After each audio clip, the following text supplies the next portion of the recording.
Student, welcome to Tesla education. आज है 3 जुलाई। 3 जुलाई से जितने भी करंट अफेयर के क्वेश्चन बन सकते हैं सारे हम वीडियो में डिस्कस करेंगे और इससे रिलेटेड जो भी स्टैटिक जीके होगा सब कुछ मैं आपको बताऊंगा, तो वीडियो बहुत ध्यान से देखिए। और अगर आप हमारे चैनल पर नए हैं तो पहले टेस्ला एजुकेशन को सब्सक्राइब करें। चलिए पहले क्वेश्चन के साथ सेशन स्टार्ट करते हैं। क्वेश्चन नंबर 1, केंद्र सरकार और किस राज्य की सरकार ने विश्व बैंक से मिलकर आवास परियोजनाओं के लिए समझौता किया है? तो अभी तमिलनाडु सरकार, केंद्र सरकार और विश्व बैंक मिलकर तमिलनाडु की आवासीय परियोजनाओं के लिए मिलकर जो है काम करेंगे। और जानते हैं इसके बारे में। तो भारत सरकार, तमिलनाडु सरकार और विश्व बैंक द्वारा $250 मिलियन मूल्य की 2 परियोजनाओं के लिए समझौते पर हस्ताक्षर किए गए हैं। इन परियोजनाओं को तमिलनाडु राज्य में कम आय वाले समूहों की मदद के लिए निष्पादित किया जाएगा, ठीक है, ताकि उन्हें किफ़ायती आवास प्राप्त हो सके। इन 2 परियोजनाओं में $200 मिलियन का प्रथम तमिलनाडु आवास क्षेत्र सुदृढ़ीकरण और $50 मिलियन की तमिलनाडु आवास एवं पर्यावास विकास परियोजना शामिल है, ठीक है। और ये परियोजनाएं तमिलनाडु की आवास क्षेत्र की नीतियों, संस्थानों और अधिनियमों को मजबूत करेंगी। तो तमिलनाडु के बारे में थोड़ा जान लेते हैं। तो इसकी जो अभी फ़िलहाल चीफ मिनिस्टर हैं वो थिरु एडापड्डी पलानीस्वामी हैं और इसके राज्यपाल बनवारी लाल पुरोहित हैं और विश्व बैंक के जो अध्यक्ष हैं वो डेविड मालपास हैं, ठीक है, इसे याद रखिएगा। क्वेश्चन नंबर 2, हाल ही में किस बैंक ने किसानों के लिए ई किसान धन ऐप लॉन्च किया? तो अभी HDFC बैंक ने किसानों के लिए ई किसान धन ऐप लॉन्च किया है। जानते हैं इसके बारे में। तो HDFC बैंक ने देश भर के किसानों के लिए ई किसान धन ऐप लॉन्च किया। किसान अपने मोबाइल फ़ोन के जरिए बैंकिंग और कृषि दोनों सेवाओं का उपयोग करने में सक्षम होंगे। और ई किसान ऐप जो है किसानों को मंडी की कीमतों, नवीनतम खेती की जानकारी, मौसम की भविष्यवाणी, बीज किस्मों की जानकारी, SMS सलाहकार, ई पशु हाट, किसान टीवी जैसी वैल्यू एडेड सेवाएं प्रदान करेंगी। इस ऐप के जरिए उपयोगकर्ता अपनी उंगलियों पर ऋण लेने, बैंक में खाते खोलने, बीमा सुविधाओं का लाभ उठाने, KCC ऋण पात्रता की ऑनलाइन गणना करने और सरकारी सामाजिक सुरक्षा योजनाओं का अधिग्रहण करने जैसी कई बैंकिंग सेवाओं का लाभ उठा सकेंगे। और ऐप पारंपरिक बैंकिंग सेवाओं जैसे ऋण के लिए आवेदन करने, फिक्स डिपॉजिट, आवर्ती जमा और बचत खातों संबंधी आदि में भी मददगार साबित होगी। और HDFC बैंक के बारे में जानते हैं। तो इसका हेडक्वार्टर मुंबई महाराष्ट्र में है और HDFC बैंक के जो प्रबंध निदेशक हैं वो कौन है? आदित्य पुरी हैं, ठीक है, याद रखिएगा। क्वेश्चन नंबर 3 क्या है? हाल ही में पाक सेना ने किसे पहली महिला लेफ्टिनेंट जनरल नियुक्त किया है? तो अभी निगार जौहर को पाकिस्तान ने अपनी पहली महिला लेफ्टिनेंट जनरल नियुक्त किया है। जानते हैं इसके बारे में। तो पाकिस्तानी सेना ने मेजर जनरल निगार जौहर को पहली महिला लेफ्टिनेंट जनरल नियुक्त करने का ऐलान किया है, जिसके साथ वे लेफ्टिनेंट जनरल के रूप में पदोन्नत होने वाली पहली महिला अधिकारी बन गई हैं। अधिकारी को पाक सेना की पहली महिला सर्जन जनरल के रूप में नियुक्त किया गया है। और जौहर ने 1985 में रावलपिंडी के आर्मी मेडिकल कॉलेज से डिग्री ली और सेना की मेडिकल कोर में शामिल हो गई। इसके अलावा वह साल 2017 में मेजर जनरल की रैंक पर नियुक्त होने वाली पाकिस्तानी सेना की तीसरी महिला अधिकारी बनी थी। इससे पहले नियुक्त की गई अन्य 2 महिलाएं प्रमुख जनरलों में शाहिदा बादशाह और शाहिदा मलिक हैं, ठीक है, इनके नाम भी याद रखिएगा, इंपॉर्टेंट हो जाते हैं यहाँ से। क्वेश्चन नंबर 4 क्या है? किस राज्य सरकार ने ड्रीम केरला प्रोजेक्ट लॉन्च किया है? तो अभी केरल गवर्नमेंट ने ड्रीम केरला प्रोजेक्ट लॉन्च किया है। जानते हैं इसके बारे में। तो केरल सरकार ने कोविड-19 महामारी के कारण अपनी नौकरी खोने वाले जितने भी बेरोजगार हैं और जो घर लौटे हैं उनकी क्षमता और अनुभव का लाभ उठाने के लिए ड्रीम केरला प्रोजेक्ट शुरू करने की घोषणा की है। इस परियोजना का उद्देश्य प्रवासी श्रमिक जो होंगे वो पुनर्वास और राज्य के समग्र विकास के लिए जो है इनका महामारी के दौरान विदेश और देश से अन्य हिस्सों से जो बड़ी संख्या में लौटे हैं उनके लिए जो है रोजगार के अवसर प्रदान किए जाएंगे इसके माध्यम से। और साथ ही इस परियोजना का लक्ष्य राज्य के भविष्य के लिए उनकी क्षमता का दोहन करना भी है। राज्य सरकार के विभिन्न विभागों द्वारा संयुक्त रूप से कार्यान्वित की जाने वाली यह परियोजना जनता को केरल के भविष्य पर सुझाव और विचार देने का अवसर प्रदान करेगी। ये चीज़ भी याद रखिएगा। अब केरल के बारे में जानते हैं। तो केरल के मुख्यमंत्री पिनराई विजयन और केरल के राज्यपाल आरिफ मोहम्मद खान और केरल की राजधानी तिरुवनंतपुरम है। तो इतने पॉइंट यहाँ से याद रखिएगा। क्वेश्चन नंबर 5 क्या है?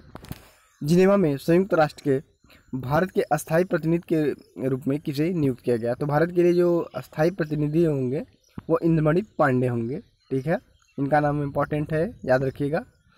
तो जानते हैं इनके बारे में। तो वरिष्ठ राजनयिक इंद्रमणि पांडे को जिनेवा स्थित संयुक्त राष्ट्र और अन्य अंतर्राष्ट्रीय संगठनों के लिए भारत के अगले अस्थायी प्रतिनिधि के रूप में नियुक्त किया गया है। वह जिनेवा में संयुक्त राष्ट्र के 25 से अधिक महत्वपूर्ण संगठनों में भारत का प्रतिनिधित्व करेगा, जिसमें विभिन्न स्वास्थ्य संगठन और संयुक्त राष्ट्र मानवाधिकार परिषद शामिल है। हाल ही में भारत को 2020 के लिए WHO की विश्व स्वास्थ्य सभा का कार्यकारी अध्यक्ष भी नियुक्त किया गया था। इससे पहले जिनेवा में संयुक्त राष्ट्र के इन निकायों में राजीव के चंदर भारतीय दूत के रूप में नियुक्त थे, जिनका 3 साल का कार्यकाल पूरा हो चुका है, तो इनकी जगह ये लेंगे। बढ़ते हैं आगे। क्वेश्चन नंबर 6, हाल ही में किसने ICC के अध्यक्ष पद से इस्तीफा दे दिया? तो शशांक मनोहर ने ICC के अध्यक्ष पद से इस्तीफा दे दिया है, तो जानते हैं इसके बारे में। अंतर्राष्ट्रीय क्रिकेट परिषद यानी ICC के चेयरमैन शशांक मनोहर ने 2 साल तक क्रिकेट निकाय के प्रमुख के पद पर रहने के बाद इस्तीफा दे दिया और ICC बोर्ड ने फैसला किया है कि मनोहर का उत्तराधिकारी चुने जाने तक उपाध्यक्ष इमरान ख्वाजा अध्यक्ष पद का अतिरिक्त पदभार संभालेंगे। ICC बोर्ड द्वारा चेयरपर्सन चुनाव प्रक्रिया को अगले सप्ताह तक मंजूरी मिलने की संभावना है। ICC के नियमों के अनुसार अध्यक्ष पद का कार्यकाल अधिकतम 3 वर्ष का होता है, जिसकी वजह से मनोहर अगले 2 साल के लिए कार्यकाल के लिए इस पद पर बने रह सकते थे, लेकिन उन्होंने भविष्य में होने वाली सभी महत्वपूर्ण ICC बैठक में हिस्सा नहीं लेने का फैसला किया। रिपोर्टों के अनुसार मनोहर के स्थान पर अध्यक्ष पद के लिए इंग्लैंड के कॉलिन ग्रेव्स सबसे आगे थे, लेकिन हाल ही में वेस्ट इंडीज के पूर्व प्रमुख डेव कैमरन भी अब इस रेस में शामिल हो गए। तो इन्हीं दोनों में से किसी को बनाया जाएगा, लेकिन अभी कंफर्म नहीं है। तो और ICC के बारे में जानते हैं। इसके जो मुख्य कार्यकारी अधिकारी मनु साहनी है, यानी CEO इसके मनु साहनी है, और इसका जो हेडक्वार्टर है वो दुबई संयुक्त राज्य अमीरात में पड़ता है। ठीक है, तो संयुक्त अरब अमीरात में इसका हेडक्वार्टर है दुबई में, और इसके जो CEO है मनु साहनी। ये पॉइंट याद रखिएगा। क्वेश्चन 7 क्या है? हाल ही में किसे मत्स्य संपदा का पहला संस्करण लॉन्च किया है? तो किसने किया है? गिरिराज सिंह ने किया है। ठीक है, इसके बारे में जानते हैं। तो केंद्रीय मत्स्य पालन, पशुपालन और डेयरी मंत्री गिरिराज सिंह द्वारा मत्स्य पालन और जलीय कृषि के न्यूज़लेटर मत्स्य संपदा के पहले संस्करण और प्रधानमंत्री मत्स्य संपदा योजना के संचालन संबंधी दिशा निर्देशों को जारी किया गया। यह न्यूज़लेटर त्रैमासिक आधार पर प्रकाशित किया जाएगा। भारत सरकार ने PMMSY फ्लैगशिप योजना को मई 2020 में जो है 20,050 करोड़ रुपए निवेश के साथ लॉन्च किया था। ठीक है, तो याद रखिएगा ये योजना कब लॉन्च की गई है? 2020 यानी मई 2020 में लॉन्च की गई है, और कितने में? 20,050 करोड़ रुपए के निवेश के साथ, इसे याद रखिएगा। और पशुपालन, डेयरी और मत्स्य पालन मंत्रालय में राज्य मंत्री जो है वो संजीव कुमार बलियान है, तो इन्हें याद रखिएगा। बढ़ते आगे। क्वेश्चन नंबर 8, विजडन ने किसे भारत का मोस्ट वैल्यूएबल प्लेयर चुना है? तो अभी विजडन ने रविंद्र जडेजा को मोस्ट वैल्यूएबल प्लेयर चुना है, जानते हैं इनके बारे में। तो भारतीय ऑलराउंडर रविंद्र जडेजा को विजडन द्वारा भारत में 21वीं सदी का मोस्ट वैल्यूएबल प्लेयर चुना गया है। उन्होंने 2009 में अपने करियर की शुरुआत की और 2020 तक भारत के लिए 49 टेस्ट, 165 वनडे और 49 T20 मैच खेले। जडेजा की MVP रेटिंग लगभग 97.3% है। ठीक है, जो श्रीलंका के मुथैया मुरलीधरन के बाद दूसरे स्थान पर है। तो पहले पे किसकी थी? मुथैया मुरलीधरन, याद रखिएगा इसे। ठीक है, और जो उन्हें 21वीं सदी का दूसरा मोस्ट वैल्यूएबल टेस्ट प्लेयर बनाता है। विजडन क्रिकेट में खिलाड़ियों का प्रदर्शन विश्लेषण करने के लिए अपने टूल क्राइसविज का इस्तेमाल करता है। ठीक है, और BCCI के अध्यक्ष कौन है? सौरभ गांगुली हैं, और BCCI का जो हेडक्वार्टर है वो मुंबई महाराष्ट्र में है, तो ये चीज़ याद रखिएगा। क्वेश्चन नंबर 9 क्या है? CBFC के नए CEO का कार्यभार किसने ग्रहण किया? तो अभी रविंद्र भास्कर ने जो है नए CEO का पदभार ग्रहण किया है, जानते हैं इसके बारे में। तो रविंद्र भाकर ने केंद्रीय फिल्म प्रमाणन बोर्ड यानी CBFC के नए मुख्य कार्यकारी अधिकारी का पदभार ग्रहण किया है। वह इंडियन रेलवे स्टोर्स सर्विस के 1999 बैच के अधिकारी हैं। वह अनुराग श्रीवास्तव का स्थान लेंगे। और भाकर इससे पहले पश्चिम रेलवे के सचिव और मुख्य जनसंपर्क अधिकारी के रूप में कार्य करते थे।